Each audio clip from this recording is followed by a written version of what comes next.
আল্লাহর নবী সাল্লাল্লাহু আলাইহি সাল্লাম পর্যন্ত ইন্তেকালের পূর্বে নবীজি হাদিসে স্পষ্ট আছে, আম্মা জান আয়েশা বলছেন নবীজি সাল্লাল্লাহু আলাইহি সাল্লাম একটা বাটির মধ্যে পানি দিছে আর নিজের পবিত্র ডান হাত মোবারক দিয়ে হাত দিয়া এই বাটির পানির মধ্যে চুবাইতেছিলেন আর কপালের ঘাম মুছতেছিলেন নবীজি, আর বলতেছিলেন লা ইলাহা ইল্লাল্লাহ ইন্না লিল মাউতি সাকারাত, আল্লাহ আপনি ছাড়া আর কোনো ইলাহ নাই, আহা মৃত্যুর তো বড়ই যন্ত্রণা। নবীজি বলতেছিলেন, খুদ রাসূল বলতেছে, যার কষ্ট হওয়ার কোনো কারণ নাই, শুধু আল্লাহ তাআলা দেখাচ্ছিলেন বন্ধু আপনার উম্মতের হালাত কেমন হয়। নবীজি বলতেছিলেন হায় মৃত্যুর তো বড় যন্ত্রণা। হযরত ফাতেমা রাদিয়াল্লাহু তাআলা আনহা, ওই হাদিসে আছে ফাতেমা রাদিয়াল্লাহু তাআলা আনহা তখন কাঁদতেছিলেন, নবীজির মেয়ে, আর কাঁদতে কাঁদতে বলতেছিলেন ওয়া কারাবাহ ইয়া আবাতা, আরবীয় আফসোসের বাক্য, হায় আমার আব্বা, না জানি আপনার কি কষ্ট হচ্ছে। আল্লাহর নবীর সাথে সাথে বলছে লা ইয়া ফাতেমা, না না ফাতেমা কষ্ট হচ্ছে না, লাইসা আলা আবিকাল কারব বাদা হাদাল ইয়াউমি আবাদা, সুবহানাল্লাহ। বললেন নবী ফাতেমা শুনো, আজকে তোমার বাবার জিন্দেগীর কষ্ট সমাপ্ত হচ্ছে, আজকের পরে আর তোমার বাবার কোনো কষ্ট থাকবে না। 23 বছর আমি দিবানিশি মেহনত করছি, কষ্ট করছি, কাঁদছি, চোখের পানি ফেলছি, পাথরের আঘাত সয়েছি, পেটে পাথর বেঁধেছি ক্ষুধার কষ্টে, দান দান শহীদ করেছি, সারা দেহ রক্তাক্ত হয়েছে, আমার অনেক কষ্ট হয়েছে, ঠিক মতো ঘুমাই নাই, ঠিক মতো খানা খাই নাই, ঠিক মতো রাত্রিতে বিশ্রাম করি নাই, বিবিরে সময় দেই নাই, পরিবারকে সময় দেই নাই। এটা বলতে পারবে না এবারে নবীরে ভালোবাসে, এবারে গাইল্লায় অন্য করে। আমার খুব হাসি আসে, জানে কি জবাব দিত এগুলারে, কি তো জবাব দিব মেয়ে, কি জন্য জবাব দিব? মৃত্যু তো খুব দ্রুত, আজ না হয় কাল, এবছর না হয় সে বছর, মরতে তো হবেই, আখিরাতে তো যেতেই হবে, কোনো সন্দেহ নেই। এজন্য বলতেছিলাম আল্লাহর নবী সাল্লাল্লাহু আলাইহি ওয়াসাল্লাম বললেন যে আজকের পর থেকে তোমার বাবার আর কষ্ট থাকবে না। আমার বলার উদ্দেশ্য হলো সাকরাতুল মাউত, মৃত্যুর যন্ত্রণা, প্রত্যেককে মৃত্যুর পূর্ব মুহূর্তে মৃত্যুর যন্ত্রণা সইতে হয়, ভীষণ যন্ত্রণা, ভীষণ ভীষণ, কিন্তু ঈমানদার সেই যন্ত্রণার মধ্যেই মজা পায়, মৃত্যুর সেই যন্ত্রণার মধ্যেই আনন্দ পায়। ঝাল তো খুব হয়েছে কিন্তু স্বাদও তো লাগতেছে, ঠিকই না বলেন? শীতকালীন তরকারি তো ঝাল হইছে, বাকি শীতের ঠান্ডার মধ্যে শীত ঝাল তরকারি খাইতে মজাও তো পাচ্ছে, ঠিক এরকম মৃত্যুর যন্ত্রণা হইতেছে ঠিক, কিন্তু এই যন্ত্রণা মনে যেন ছিঁড়ে ভিড়ে যাচ্ছে, কিন্তু ঈমানদারের দিল খুশি, কিছুক্ষণের মধ্যেই আমি আমার মাওলার জান্নাত দেখতে পাবো। এটা তখন তাকে সব কষ্ট ভুলায় দেয়, সব কষ্ট ভুলায়। এজন্য হাদিসে আছে নবীজির মৃত্যুর যন্ত্রণা তো হচ্ছে মৃত্যুর সময়, আল্লাহর নবী জবানে কি বলতেছিলেন, আল্লাহুম্মা রাফিকাল আলা, আল্লাহ আমি পরম বন্ধু, শ্রেষ্ঠ বন্ধু, আপনি মাওলার সান্নিধ্যেই যেতে চাই।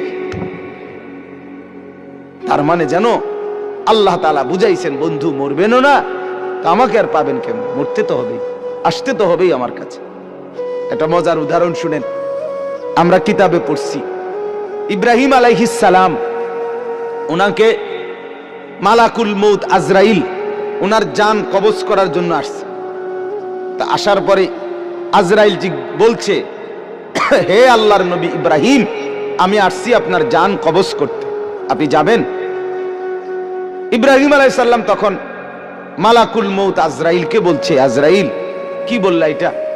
আচ্ছা তুমি আল্লাহকে একটা কথা জিজ্ঞেস করো, গিয়া যাও, একটা প্রশ্ন আমার। বলছে কি বলেন?